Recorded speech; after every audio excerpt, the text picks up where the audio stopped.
like a saw. We had to saw like a wooden, really small wooden part. Do you know where my bow is? Whoa, do you show it? In your koffer? Where is it? Boven. Do you think you can take it? Yeah. And so we had to put we had to make a wooden block and put it in between. And had to put it in.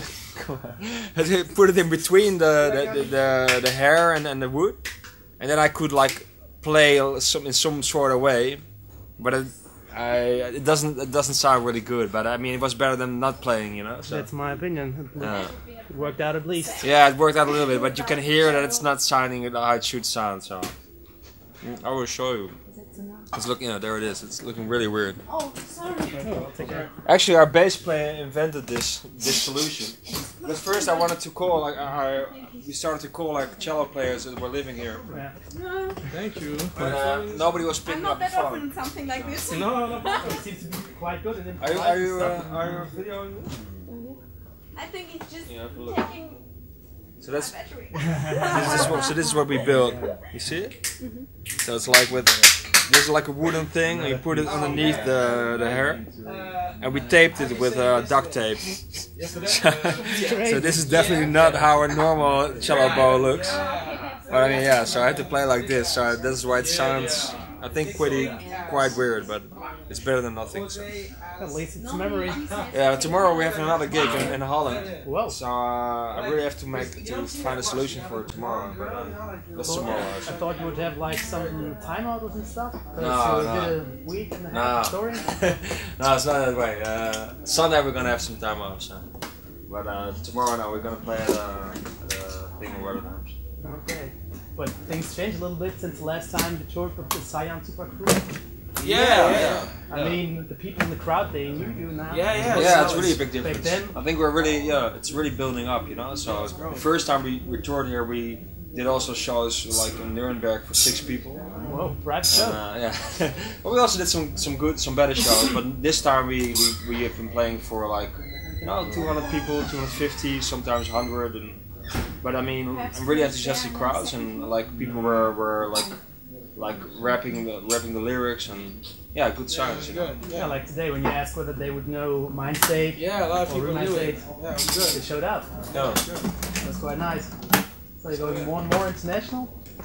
Yeah, but the difference also between the last record and now is that the last record we just performed wherever we performed. So we performed in Cape Town and Los Angeles, and we performed in Barcelona and Rome, and we played in Paris and in Scandinavia. Now we're more focused. It's like, okay, we did a Dutch tour, now we're doing a German tour, the next week we're going to Japan, then we go back, do a Dutch theater tour, then we got French festivals, German festivals. It's more focused, so we can... And I think we're more focused in Europe also. Like for us now, the focus is really the Netherlands, Belgium, France, Germany, you know. And I mean, of course, we're also going to play in other countries. Yeah, like Italy and Scandinavia. Yeah. We have already dates there, but the focus, because the thing is, if you can choose between doing 10 or 12 things, kind of, or you do 4 or 5 things properly, then you should do the last. You know? So that's what we're trying to do. That's it, but it's nice to see things grow. Yeah, it's nice, it's good. It's a good feeling, yeah. And you can even hear this international touch on the new album. Yeah, like Mr. Repeat was also produced in France. Yeah, well, not all of it, but we started to record the first songs in France. Yeah. To get some ideas, or no, just to be away. Also, it's just like a secluded environment in the hills, you know, like northern France. So yeah. Okay, that's cool. Like the last album was just a Dutch thing.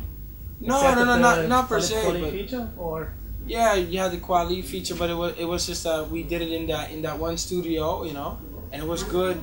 Like also when I walked through Amsterdam, like at that point, just before Mr. Repeats, I was being recognized a lot more, you know. So I really felt pressure with everybody saying, "Yo, when is the second album coming?" So in that sense, it made sense to just go to the north of France, or it could have been Switzerland, you know, just another place where you can just where you don't have email, and where you're not constantly called, and where you don't constantly meet people and have to do business meetings and stuff. Just like be on our own and work on the music, you know. And we're also with another band called Forest. They're also from Amsterdam. They're I a rock read group. about it, like a rock group. Yeah, they're good friends of ours. Yeah. And that's also a good thing. We really inspired each other to do different things, you know, when we were there. So it was a good starting point to work with anyone. Oh, that's cool. Like you get new ideas from each other. Yeah, we did. Even from another group who's not in the same category of music. Yeah. It's like because they really made like pop rock songs where the songs were like 2 minutes. So Perk, that kind of I think inspired Perk to be try to make more decisions in less time, you know, as far as making songs go. And Perk doing like samples and like the whole soulful thing I'm doing really inspired that group to do stuff more with like horns, and even though it's a rock group, and also using samples. And also using samples. So. And I actually did also one of the tracks. I produced one of the tracks on their new record. Yeah. Okay. So, and did you went on tour with that band too? No, we might do something. There's like 3 groups in Holland called Simon and Kipski, P. Philly and Perquiste, and Voiced. And those 3, like one of us more electro alternative, we're more like hip hop soul alternative, and the other's rock alternative. And we're probably going to do either a tour or a festival or maybe even an album. We're going to do something together because, you know, so you have like the electronic, hip hop, soul, and rock thing together, you know. So, really good.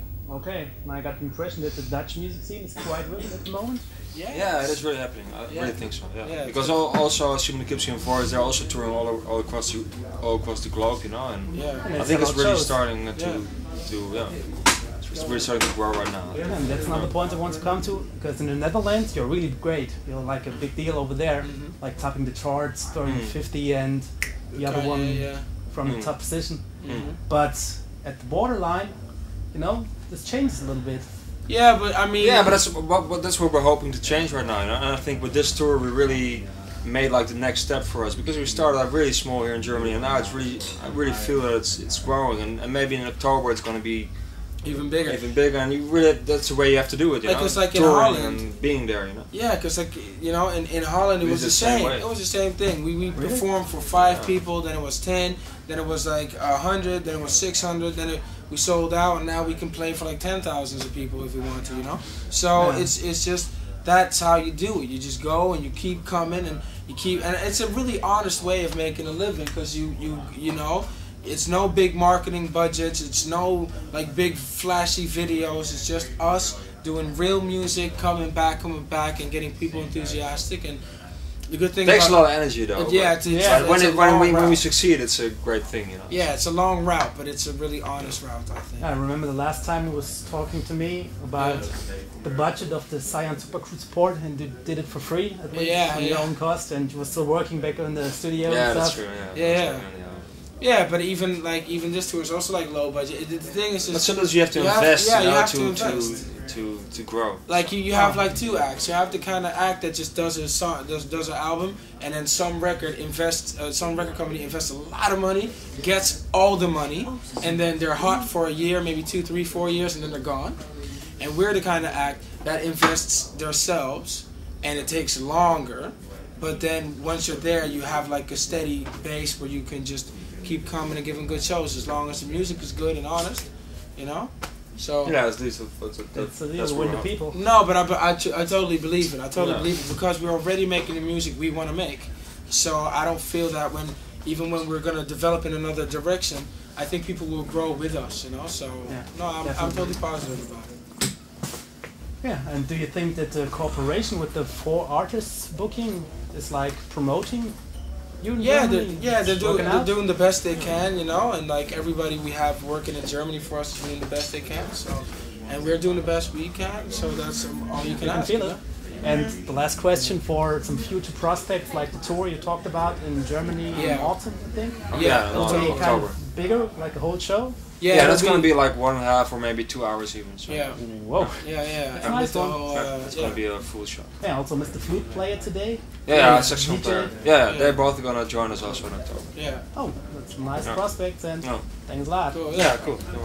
Yeah, thanks. Alright, cool. Alright, let's go party. Rory wou iets vragen, toch? Zo. It's a love thing.